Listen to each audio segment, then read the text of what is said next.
പത്തനംതിട്ടയിൽ പോളിംഗ് ഉദ്യോഗസ്ഥരുടെ പട്ടിക ചോർന്നതിൽ താലൂക്ക് ഓഫീസ് ജീവനക്കാരനെ ഇപ്പോൾ സസ്പെൻഡ് ചെയ്തിരിക്കുന്നു വരണാധികാരി. കോന്നി താലൂക്ക് ഓഫീസിലെ ക്ലർക്ക് യദുകൃഷ്ണയ്ക്കാണ് സസ്പെൻഷൻ ഉണ്ടായിരിക്കുന്നത്. പട്ടിക പുറത്തായതിൽ UDF ജില്ലാ കളക്ടർക്ക് പരാതി നൽകുകയായിരുന്നു. പ്രവീൺ പുരുഷോത്തമൻ വിവരങ്ങളുമായി. പ്രവീൺ, എന്താണ് സംഭവിച്ചത്? ഈ പട്ടിക ചോർത്തി LDFന് നൽകിയെന്നുള്ളതാണ് UDFന്റെ ആരോപണം.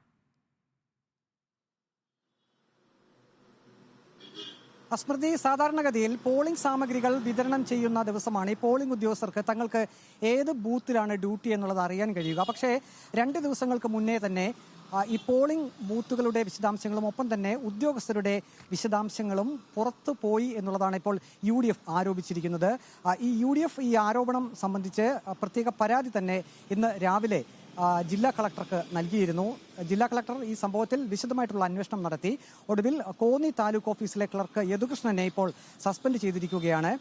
ജില്ലാ കളക്ടർ അറിയിച്ചത് യദുകൃഷ്ണൻ ഈ പട്ടിക വാട്സപ്പ് ഗ്രൂപ്പിലേക്ക് സെൻഡ് ചെയ്തു എന്നുള്ളതാണ്. അത് യദുകൃഷ്ണൻ അതിന് വിശദീകരണം നൽകിയിരിക്കുന്നത് അത് പ്രിന്റ് ചെയ്യുന്നതിൻ്റെ ആവശ്യത്തിലേക്കായി ഈ പട്ടിക കൊടുത്തപ്പോൾ അത് തൻ്റെ അബദ്ധത്തിൽ അത് മറ്റൊരു വാട്സപ്പ് ഗ്രൂപ്പിലേക്ക് അയക്കപ്പെട്ടു എന്നുള്ളൊരു വിശദീകരണമാണ് നൽകിയത്. പക്ഷേ കളക്ടർ പറയുന്നത് അത് തെരഞ്ഞെടുപ്പ് പോലെ അതീവ ഗൗരവ സ്വഭാവമുള്ള ഒരു കാര്യമായതിനാൽ ഇത്തരത്തിലുള്ള തെറ്റ് അത് ബോധപൂർവം എന്ന് തന്നെ കരുതേണ്ടി വരും.